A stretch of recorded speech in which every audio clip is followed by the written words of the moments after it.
You know what's funny? Every week we get hundreds of DMs, but the same 5 or 6 questions keep coming up again and again. People are confused about GPA, whether MIM is worth it anymore, whether they should wait for an MBA, whether learning French is actually necessary, and unfortunately, there is a lot of bad advice floating on the internet. So, I picked 3 DMs that I think will help almost everyone who's planning to apply to a top MIM. I will read them exactly as they came in, and I'll tell you genuinely what I think.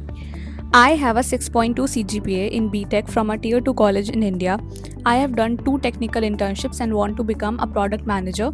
Can I realistically target HEC Paris, LBS, and similar MIM programs? Okay, I'm going to say something most consultants won't say. If you came to me as a client and told me your dream is HEC Paris or LBS and your CGPA is 6.2, I would not tell you don't worry, we'll make it happen. That's just not how admissions work. Could you still apply? Of course. But if you ask me whether I should be confident about those applications, the answer is no. The answer is simple. These schools reject candidates with excellent profiles every year. You are competing against students with top academics from all over the world. A low GPA becomes something you have to compensate for. And here is another insider point that most candidates miss. MIM admissions committee don't just look at GPA as a number. They use it as evidence whether you can actually survive a very academically rigorous curriculum. So even if your internships are great, academics still matter because most MIM applicants don't have major work experience. Now, does that mean your career is over? Absolutely not. In fact, if your end goal is product management, I would probably advise against rushing into a random master's just because you got an admit somewhere. I would rather see you spend 3 or 4 years building incredible product experience in India, owning launches, working cross-functionally, maybe even shipping products that impact thousands of users, and then applying for a top MBA. By that stage, admissions committee are evaluating your leadership, your progression, your business impact, not just what happened when you were 20 years old. So my opinion, apply if you really want to take your shot,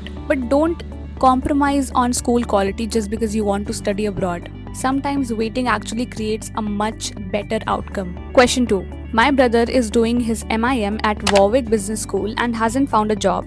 He told me MIM is one of the worst degrees. I am from tier 2 college, have internships including one at a big 4 firm, and want to build a career in finance. Should I do an MIM now or wait for an MBA? This is honestly one of my favorite questions because people often judge an entire degree based on one person's experience. I'll tell you what I always ask: which school are we talking about? There is a massive difference between graduating from an elite business school with deep employee relationships and graduating from a decent regional program. They should not be treated as interchangeable. And here is something students rarely think about. In finance recruiting, the brand of your school determines who is willing to interview you in the first place. Once you are in the interview room, your skills matter. But getting through that first door can depend heavily on your institution and its alumni network. Now let's talk about your profile. You have got a Big 4 internship. That's useful, but don't make the mistake of thinking that one internship plus a 750 GMAT will automatically get you admitted. Top schools don't admit resumes, they admit stories. They want to understand why finance, why now, why this school, and why you will actually succeed after graduation. If your essays don't connect those dots,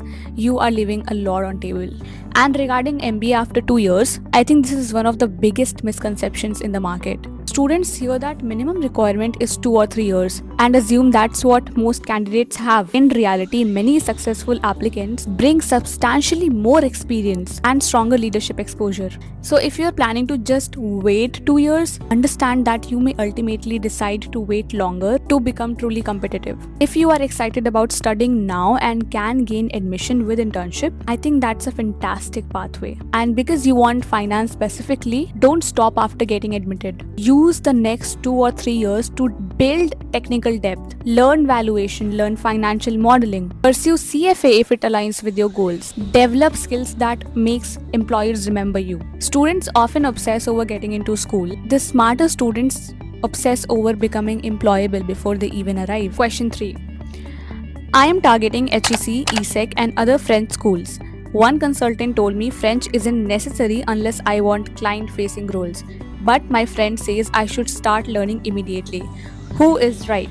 I'll give you my personal opinion. If you're planning to spend tens of lakhs studying in France but don't want to learn French, you are making life harder for yourself. Can you find jobs where English is the working language? Yes. But hiring doesn't happen in a vacuum. If two candidates are similar and one can operate comfortably in French while the other cannot, who do you think has the advantage? Exactly. And this becomes even more important when you are looking for internships, where employers often want someone who can communicate with local teams and clients. I've also noticed that many students start learning French after landing in France. That's already late. The students who seem to integrate faster socially, build social networks, and often have a easier recruiting journey are usually the ones who started months before arriving. So if France is your destination, my recommendation is start learning now. Will French alone get you a job? No, but can it significantly improve your opportunities? In my experience, yes. And one final piece of advice,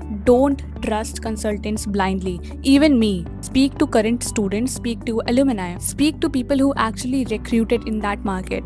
The closer your information is to people living the experience, the better decisions you will make. If you found this useful, drop your question in the comments or DM us on Instagram. We read them every day and your question might be featured on the next episode. And if you're serious about targeting top MIM or MBA programs, don't just ask whether your GMAT is enough. Ask whether your entire profile tells a story that admissions committee will appreciate. That's usually where the biggest difference is made.